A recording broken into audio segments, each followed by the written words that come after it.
سورۃ البقرہ آیت نمبر 165۔ اعوذ باللہ من الشیطان الرجیم،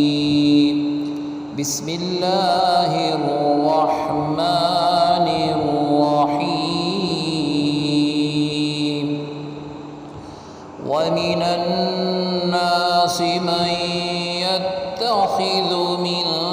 دون اللہ أندادا يحبونهم كحب الله والذين آمنوا أشد حبا لله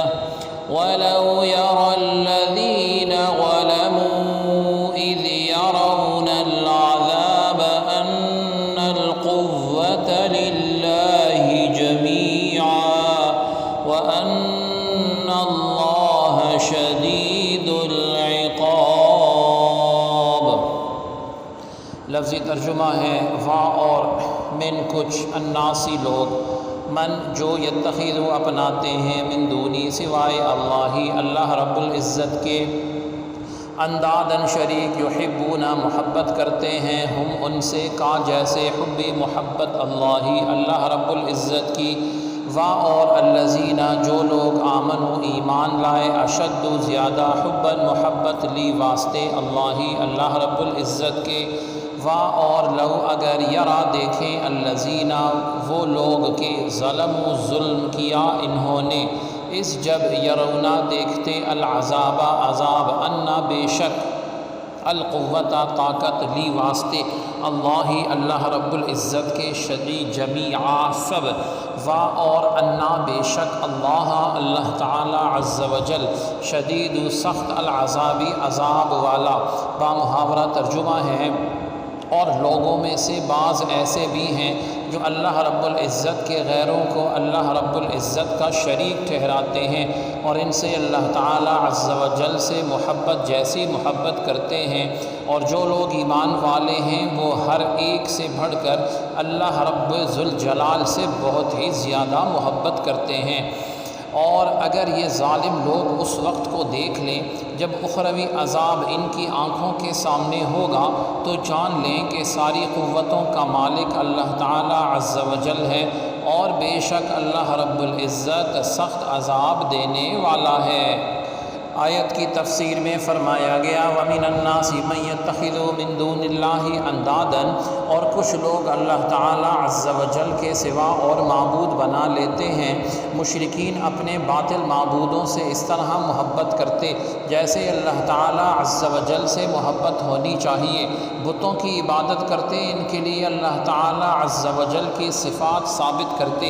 ان کے نام پر جانور ذبح کرتے، جو معاملات صرف اللہ رب العزت کے لیے خاص ہیں وہ اپنے بتوں کے ساتھ کرتے،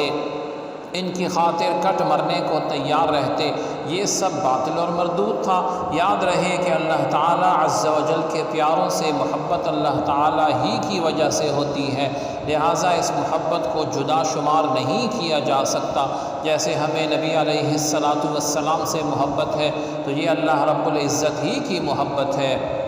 والذین آمنوا اشد حبا للہ، اور ایمان والے سب سے زیادہ اللہ تعالی عز و جل سے محبت کرتے ہیں۔ اللہ رب العزت کے مقبول بندے تمام مخلوقات سے بڑھ کر اللہ رب العزت سے محبت کرتے ہیں۔ محبت الہی میں جینا اور محبت الہی میں مرنا ان کی حقیقی زندگی ہوتا ہے۔ اپنی خوشی پر اپنے رب کی رضا کو ترجیح دینا،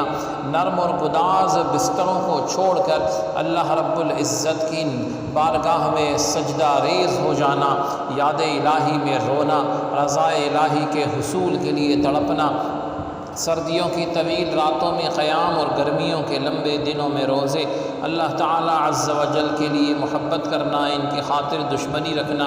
اسی ذات کی خاطر کسی کو کچھ دینا اور اسی کی خاطر کسی سے روک لینا، نعمت پر شکر کرنا، مصیبت میں صبر کرنا، ہر حال میں اللہ رب العزت پر توکل، اپنے ہر معاملے کو اللہ رب العزت کے سپرد کر دینا، احکام الہی پر عمل کے لیے ہمہ وقت تیار رہنا، دل کو غیر کی محبت سے پاک رکھنا، اللہ تعالیٰ عز و جل کے محبوبوں سے محبت اور اللہ رب العزت کے دشمنوں سے نفرت کرنا، اللہ تعالیٰ عز و جل کے پیاروں کا نیاز مند رہنا، اس ذات کے سب سے پیارے رسول اور محبوب آپ صلی اللہ علیہ وسلم کو دل و جان سے محبوب رکھنا، اللہ تعالیٰ عز و جل کے کلام کی تلاوت، اللہ رب العزت کے مقرب بندوں کو اپنے دلوں کے قریب رکھنا، ان سے محبت رکھنا، محبت الہی میں اضافے کے لیے ان کی صحبت اختیار کرنا، اسی طرح اس ذات کی تعظیم سمجھتے ہوئے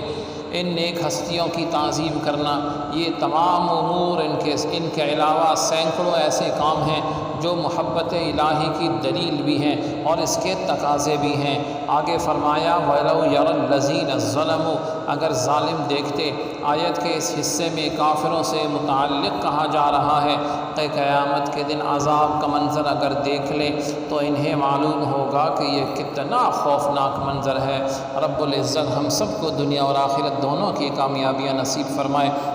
سبحانک اللہم و بحمدک، اشہد ان لا الہ الا انت، استغفرک و اتوب الیک، وصلی اللہ تعالی علی خیر خلقہ محمد وعلی آلہ و اصحابہ اجمعین برحمتک یا ارحم الراحمین۔